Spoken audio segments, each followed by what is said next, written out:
Welcome, people of the World Wide Web. So it is the weekend time. It is a big Easter weekend time, but unfortunately I only have one video review. There are a few other films I wanted to go see, but just have not got the time to have gone seen them, or I wanted to go with my wife and that, and unfortunately we've had a very busy week.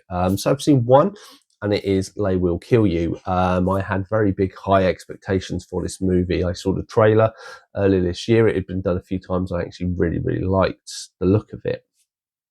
So that was my thought going into it. I think it's about an hour and 40, an hour and 50 minutes long. It's by Dr. Kirill Sokolov, if I've got it. Don't know anything that person has ever done. I looked through the list. I think he's directed 6 of the films. No idea what they are, so I'm not even going to attempt to do it. We have a few fairly good stars in this. So there's Zazie Beetz.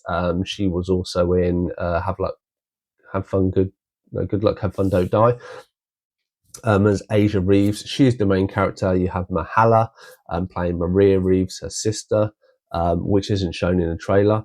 You have Patricia Arquette, she is in it as Lily Woodhouse, and you have Peter Joseph as Ray Wheelhouse.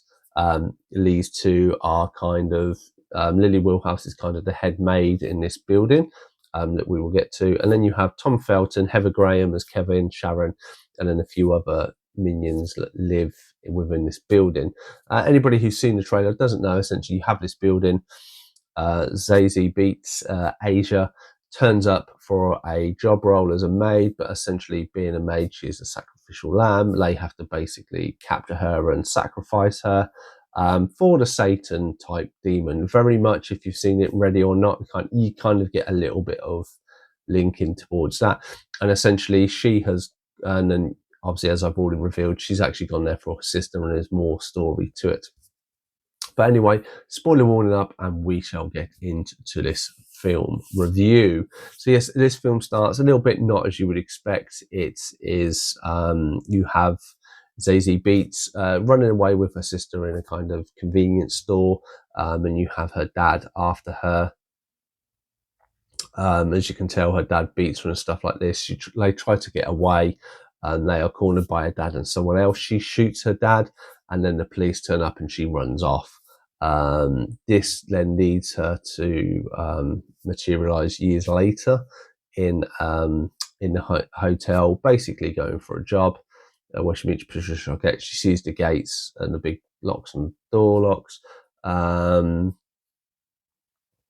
So once that happens, like she's noticed it's a bit weird, she gets to meet Lily and Ray. Ray is very much, he's in a room already, and she's seeing all these people and stuff like that. She goes, oh, here's your room, it's very nice. She goes in, sleeps, and as she's sleeping you can hear kind of noises, and then this kind of hooded figure comes out from behind the fridge and kind of is a bit weird, foot fetish type. She then kind of wakes up, and then he tries to chloroform her, which he kind of does as part of the others start to come in to the room. And this is where you meet kind of the 4 minions, which you see on the trailer. You have obviously Tom Felton's character, Kevin, Heather Graham's character, Sharon, and then you kind of have 2 other minions with them. As she's kind of half dosed, because she's noticed that someone tried to get in and put a chair under the door so no one could kind of get into her room. The others, actually knocks the big guy out first of all. She goes to get the lamp because the chloroform's kicking in. She pulls the wiring out, and then she's kind of stuck on the floor. These are where these 4 people kind of come into the room, just about to get her, and then she electrocutes herself, brings her back up, and runs into the cupboard. If you've seen the trailer, you kind of know where this was going. They open up the cupboards. She obviously then starts killing them one by one, more or less. Chops off, very good. The way this is shot, and I must commend this, it is very good. She manages to escape out the room, runs into Lily's character, and basically this is when she starts to learn that she is a sacrifice, and she says, I'm here to kind of look after the people in this building. And then that's when you see Tom Felton come out with his head under his shoulder. Heather Graham's been stabbed a few times. A good bloke who's had his arm and foot, he hobbles out, and then they reattach, and this is where you kind of realise they are immortal. This is where she then runs off into another room, finds a trapdoor, and then kind of starts hiding around with them. This is where you kind of then start to learn that there is a pact. So they have a pact with Satan, who's in the roof, or some device, some artifact, so to say. Now, I have to be a little vague on this. So this is about halfway through the film. I drunk a lot that day and I needed to go to the toilet, so I missed like about a minute's worth, and this is when they kind of explained that there was a list, and basically people come to live in the building and have done for over 100 years, and basically there is a sacrifice. If one of the people that live there betray it, their name is erased from the list, they are killed, and then someone new who's a sacrifice can then take their position. But obviously it means they need to work in the building in some capacity, which is normally the maids. This is where Asia's sister Maria is, and this is why we find out Asia's basically was in jail, got out, and basically taken on the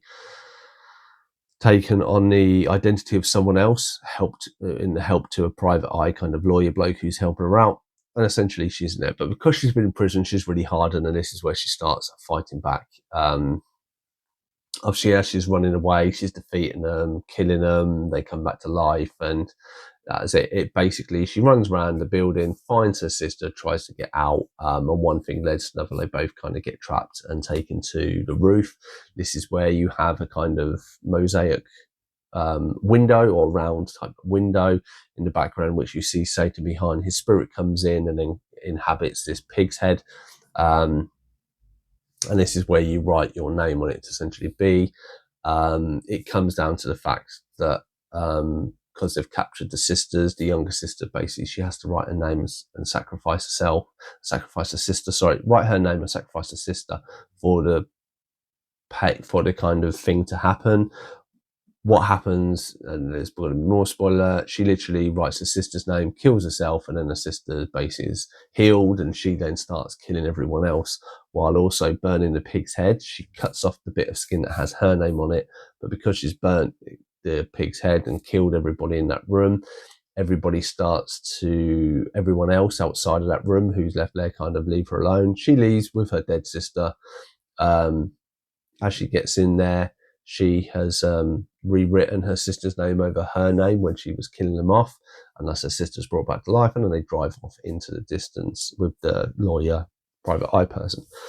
So what did I think of this movie? I rate this movie 6.2 out of 10.